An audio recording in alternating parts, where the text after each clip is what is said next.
Welcome back, everyone. This is episode 5 of the Real Fitness and Performance Podcast. You get to be in my office today because I'm having some connection issues with my laptop in the gym. So you get to see how unorganized and messy I am. And also, we'll get a little bit more road noise and the dogs will bark every once in a while. I'll try to clip it out, but if they catch me mid-sentence, you'll just have to deal with it. Uh, Today, we're going to deal with the subject of nutrition. And it's a touchy subject because most people hold on to their nutrition as a part of their identity. We tend to attach things about our lives and to our identities, and nutrition is just a very major part of our life. You see it even more so than with exercise, although you do see it with the CrossFit community and bodybuilders, etc., where they attach their identity to that as well. The Gym Bro Nation, etc. But nutrition seems to be a really, really, really touchy one. Lots of arguments ensue. I've been in the internet arguments where people automatically associate the opposite of what they think to you just because you dissented on one particular thing. I can think of one instance in particular where I was Washington Post had an article where it made a big deal about the Mediterranean diet as the best thing since sliced bread. I guess since noodles, since you get a lot of pasta in that diet. But it was a very arbitrary rating system. So I've made that comment. And obviously, because I do usually recommend a little bit more protein than a lot of diets are comfortable with, they automatically put me in the paleo crowd. In fact, so much so that they were calling me a caveman the whole time, as I was the only dissenting opinion in this thread. And I have my issues with paleo as well. I don't fit me in any box. We're gonna build from the ground up in this video, and you'll see how it doesn't fit into any particular diet regime or diet ideology. But that's just the nature of the industry. So it is a delicate topic to talk about. We're going to come with as good a science as we can, because it's just like with fitness, it's also messy. And then again, we'll go with what we know, and then we'll build the program up. And you'll see that my philosophy on this is very, very, very similar to my philosophy on fitness. We do have to do the standard disclaimer. I'm not your trainer. This is for informational purposes only. Exercise and nutrition changes carry inherent risks, so please consult your doctor before engaging in any of this. And anything I post or demonstrate are things that I've seen over the years with myself and with my clients that have been successful, as well as the best we can do with the literature we have. So again, I'm not a dietitian or nutritionist, and that actually is an advantage in some cases because I also not held to RDA requirements or licensure. So I can actually dive into the latest literature, just present the information without being handcuffed by the industry. Well, let's start with how messy the science is. We need go no further than Harvard that says just what I said. Nutrition is a complex field, regularly cursed with provocative media headlines and an oversimplified summary of what you see. So you see the Yahoo article, studies say, or CNN, chocolate is great for you. In fact, there was a hoax paper on that, and it was one of my favorite things ever because they convinced everybody up to Shape magazine that their study was legitimate, but they did it within the parameters of how you do quote unquote science, just to get a positive result. And one of the things you do if you want that is you test for a bunch of things, so randomly something might come up positive, and then you can tout that in your paper. So yes, the literature is very, very messy on this, and we have to kind of sort through it. Now, I've got 3 metas on diets in general, so let's look at what we do know. And these are pretty strong meta-analysis. I'm going to have the abstracts up, but I do encourage looking at the entire thing because there is nuance inside there as well that we'll have to talk about. But I just have the abstract up to show the conclusion. This is the first one, comparison of weight loss among named diet programs in overweight and obese adults. The conclusion being significant weight loss was observed with any low carbohydrate or low fat diet. Weight loss differences between individual named diets were small. This supports the practice of recommending any diet that a patient will adhere to in order to lose weight. So they all worked. Meta number 2, comparison of dietary macronutrient patterns of 14 named dietary programs. Same result. Compared to with the usual diet, which is typically in these studies, the usual American diet, low carbohydrate and low fat diets had similar effects at 6 months of weight loss. And last, one more I got up. Again, just do a quick Google Scholar search and you'll be able to find even more than this. Long-term weight loss diets and obesity indices result in a network meta-analysis. And we get down to the results or the conclusions. Dietary interventions exceeding 12 months were superior to the usual diet, again, the usual American diet, which we know is pretty poor anyways, in inducing weight loss, BMI, and what was WC? Hold on. Waist circumference size. So, and then high fat, low carb might be associated with slightly higher weight loss than compared with the moderate macronutrient diets.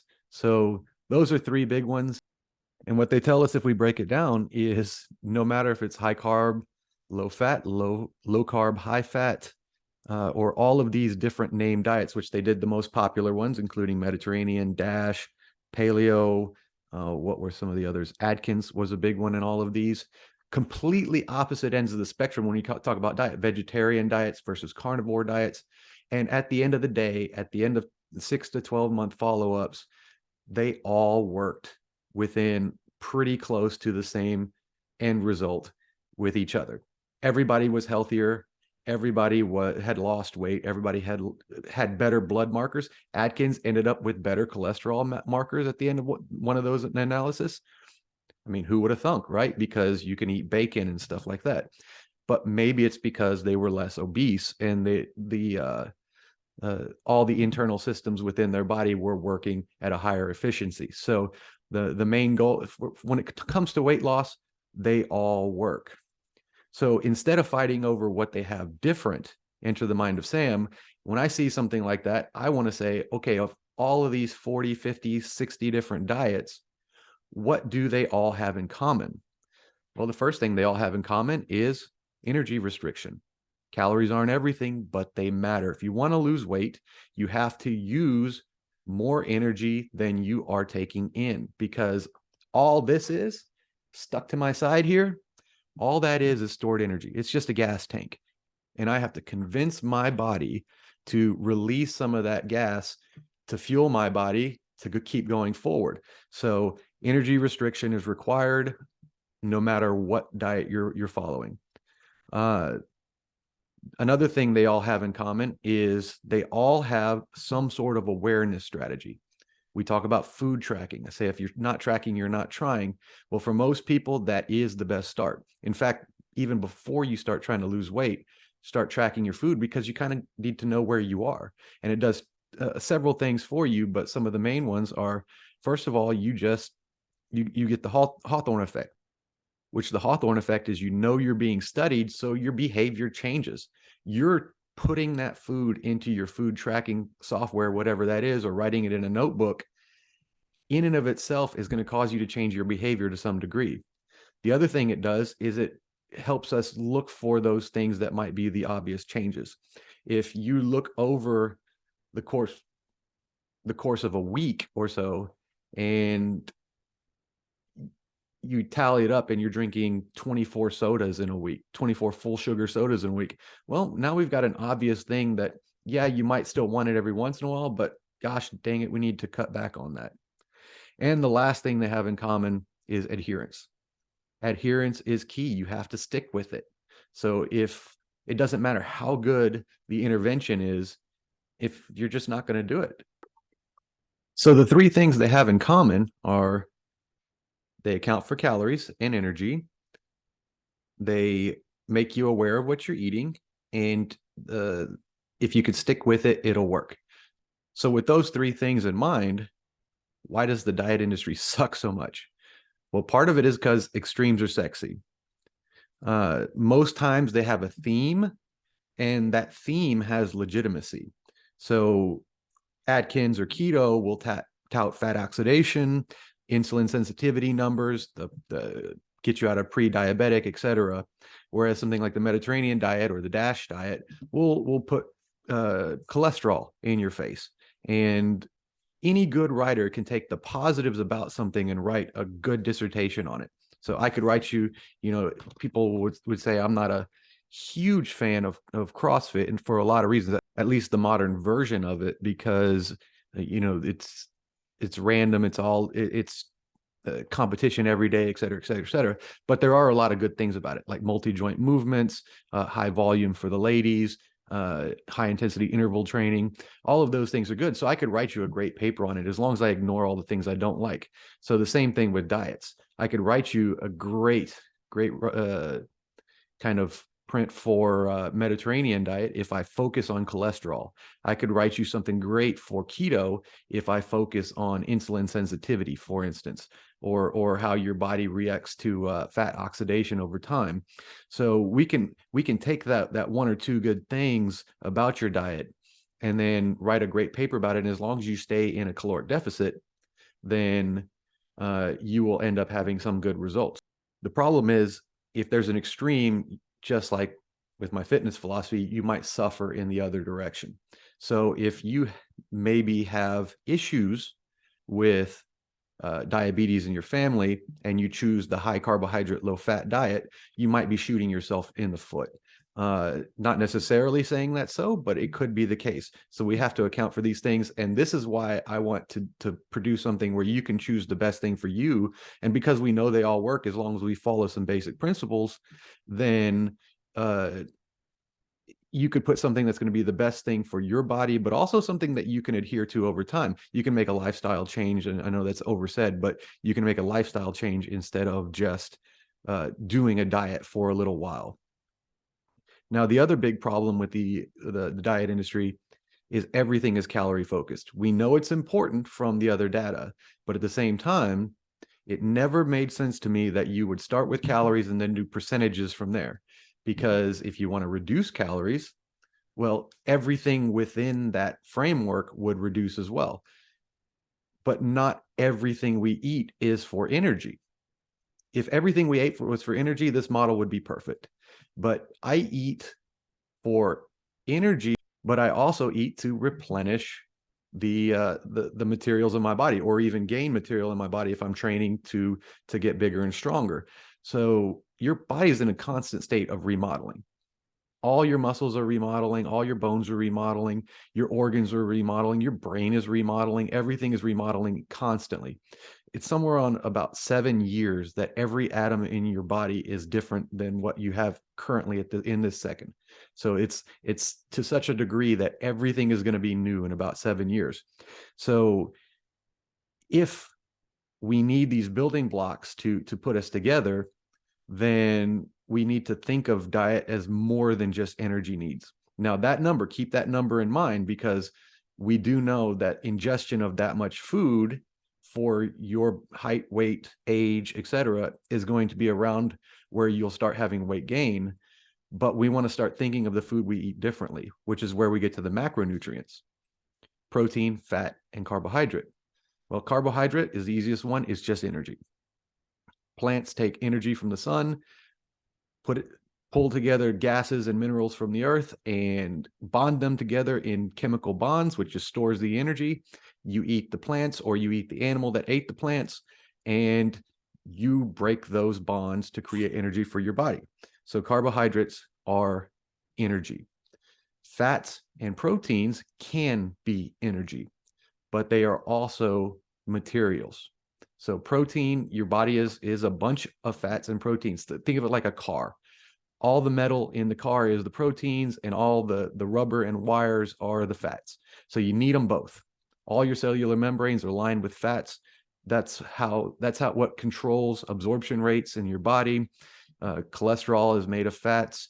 Lipoproteins, high density lipoproteins. Everybody thinks HDL, LDL.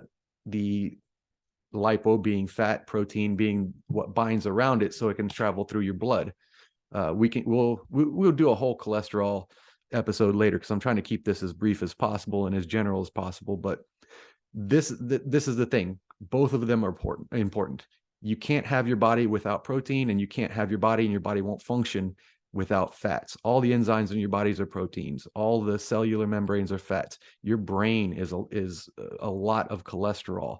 And to quote the late Kerry Mullis, when I saw him at a conference, well, I figured if my brain is mostly cholesterol, I would rather live till I'm 75 and be smart as hell than live till I'm 85 and be a dumbass.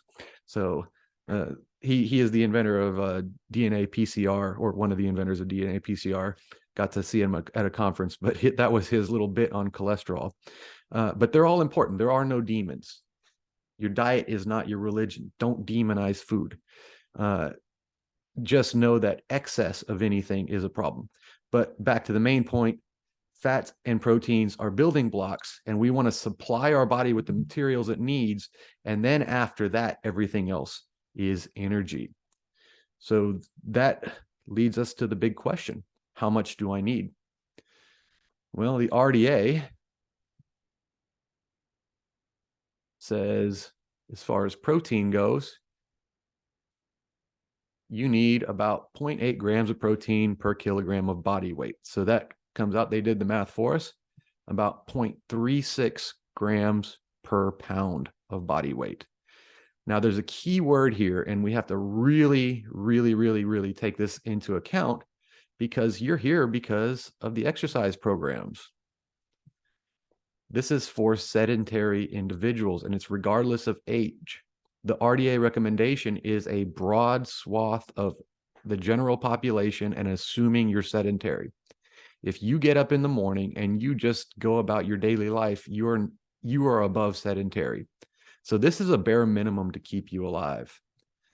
Now, again, literature is messy, but what we find over the last 20 years or so of literature is somewhere about 1.5, 1.4, greater than 1.4 or 1.5 grams per kilogram per day. So pretty close to double the RDA recommendation. Seems to be that sweet spot for dieting, weight loss studies with higher protein diets to preserve the lean mass. So it's the best we have as far as information, and it's actually a really good place to start. And if you want easy math, you can go even above that, which would be your gram per pound of body weight.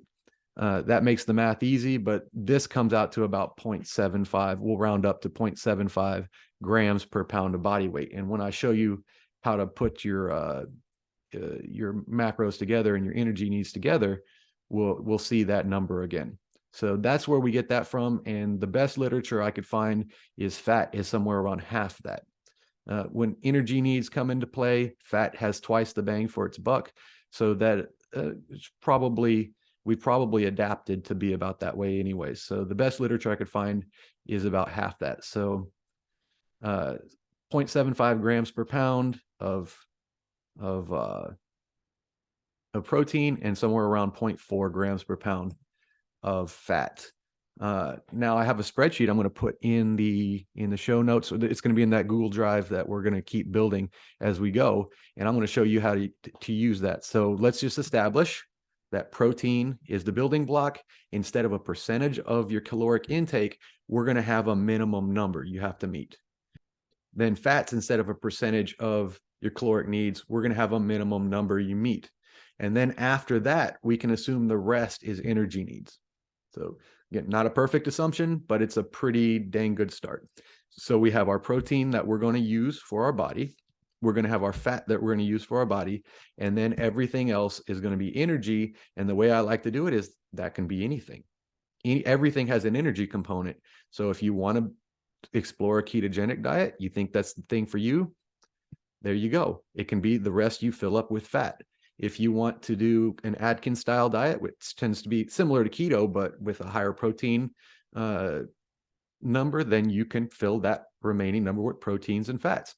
If you love your carbs, well, now you know how many you can have, because however many calories that is, divided by 4 is how many grams of carbs you can have. Look at your labels or look up the different types of foods you like and how you can do it. Then you can start measuring, you can start tracking, and then see where that goes.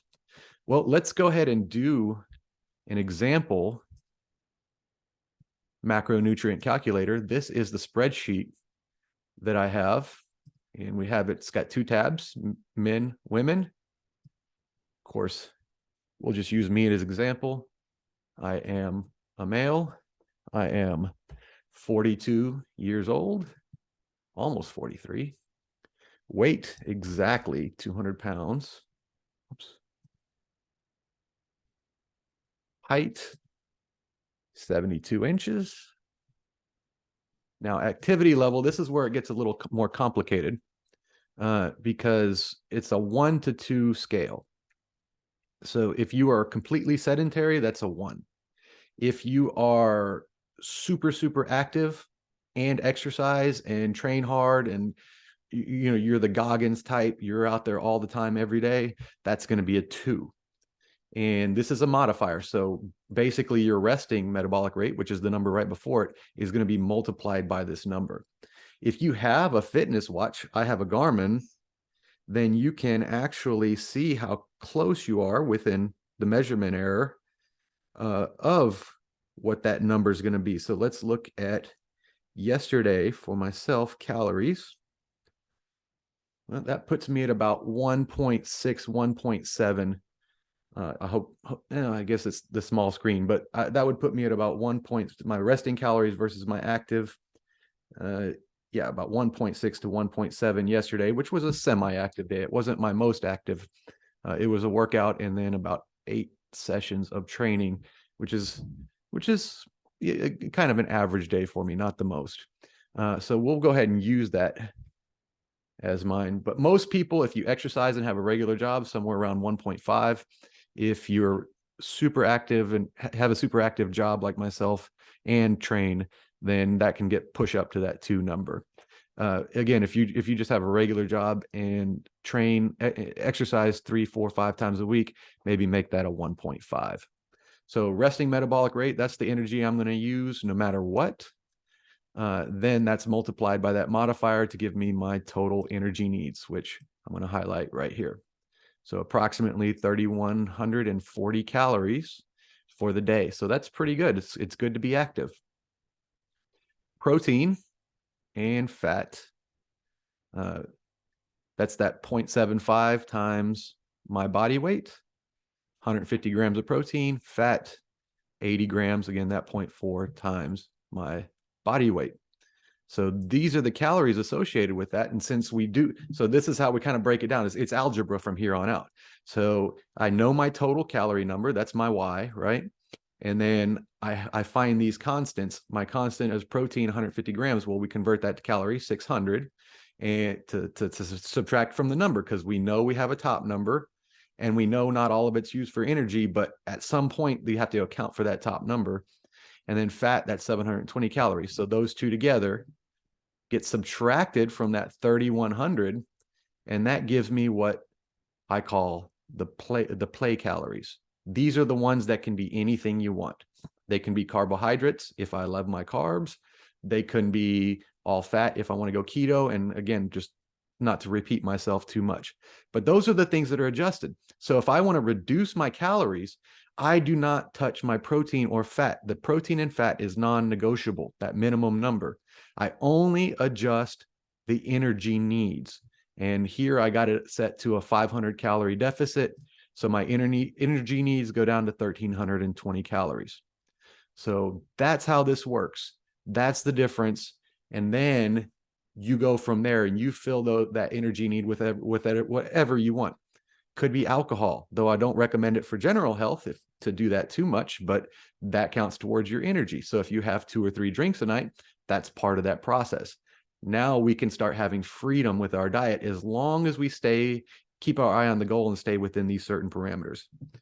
So that's how the spreadsheet works. I'm going to put that in the Google Drive.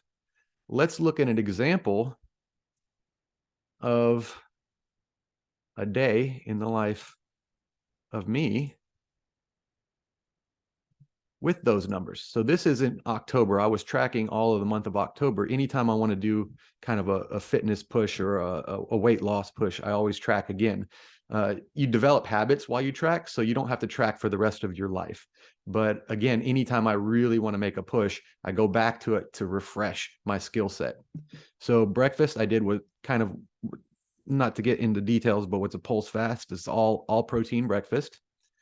Then I had a light lunch, and then a little bit more substantial dinner. So not every day looks like this, but again, if I stick to my parameters, I can have freedom with that. And we do the every plate 3 times a week. So I fit, being aware of what I'm eating allows me to fit those first 2 meals around that. Whereas in another day where we don't do that, let's see if I can get one that doesn't have. Yeah, so this one doesn't have the every plate. So you notice my breakfast was much bigger because I know I can adjust later, and I'm not subject to this meal that I don't have a lot of control over. So those 3 meals were the result of that, because again, you're tracking, you're constantly aware of what you have. If I had gotten through lunch and looked down and said, well, I only have, 900 calories left, well, I would have adjusted my dinner. But as it is, you can see I was in a deficit of about 680 calories that day. Now, I did this all of the month of October, and I ended up losing 10 pounds because I pretty much stuck to that 500 to 600, 700 calorie deficit every day, with the exception of 1 or 2 days where we went out on the weekend. So it's not really that difficult if you follow the basics and you know the general principles. So stay under those calories, get your protein, get your fats, and then everything else is semi-negotiable as long as you're aware of what you're eating. So start with tracking. Figure out where you fit in the averages. All the calculations are averages, so your metabolism might be better than that. Good for you. You can eat a little bit more. Your metabolism might be a little lower than that. It's probably based on lean mass, not just your weight. That's going to be the most likely culprit. So find where you fit in that, and then meet your protein, meet your fats, which you can see I did here. I actually exceeded my protein that day, and I exceeded my fat a little bit. And then I was lower on the carbohydrates in order to make sure I stayed under my calories. And I think the same thing was the day before that we were just on. Let's go back to that. So yeah, I barely met my protein. I barely exceeded my fats, and then the rest were carbohydrates. So follow the basic rules. The key points I want to bring across is I want it to be pretty damn simple. Your diet should not stress you out. That is why I put that on the board. I will say it again. Your diet should not stress you out. Staying under the calories can be hard depending on what choices you made that day. And if you set that protein number pretty high, meeting your protein numbers can be kind of difficult. But if that's the worst problem you have, is meeting that protein number, that's a good problem to have, because protein is satiating. You're more full when you eat protein. So it's easier to stay under the calorie number. So in review, track, be aware of what you're eating, stay under your calories. Don't treat all food like energy. So meet your protein number, get as close as you can to your fat number. And then whatever method you choose, stick with it. If you find a week into it that it's not something you can stick with, change your strategy, but stick to those initial rules. So I'll post the calorie calculator in the Google Drive. But other than that, man, like, share, subscribe. I hope this was educational. This is just the surface level nutrition stuff. I want to get people started. I want to get people experimenting with their own body. We'll do some on protein, on fats, and cholesterol, and get into the nitty gritty, because they're all really important subjects. And then we can talk things. Actually, in the comments, leave specific questions. If there's a diet protocol you've been thinking about, then ask about it, and we'll dig into it, and we'll see, what kind of information that can bring for you. I follow kind of an intermittent fasting protocol, though it's not super strict because I've been doing it for so long. I kind of have a feel for it instead of having to constantly time everything. But that works for me because I'm a big eater. If you are a small eater and you can't eat a lot, then maybe you should try the multi-meal, the multiple meals a day kind of thing. If you're structured, do meal prep. If you're not structured, then I have a different way of doing meal prep, which I'll go ahead and show y'all at some point, where it's very, you're still prepping ahead of time, but it's in a very kind of free flowing way. What I'll do is I'll make, you know, 4 pounds of chicken, 4 pounds of beef, and then something else, some other protein source random, and then several sides. And then I mix and match as the week goes on. And so it doesn't get boring, but at the same time, I don't sit there and package every meal and measure everything out perfectly in one day and spend my whole afternoon doing that. So it's the same but different. Same end result, just looks a little different, and you find what style works for you. Other than that, like, share, subscribe, comments below. We'll keep this thing growing, and I hope this wasn't too long for everybody. I was trying to make it shorter, but there's just so much to talk about.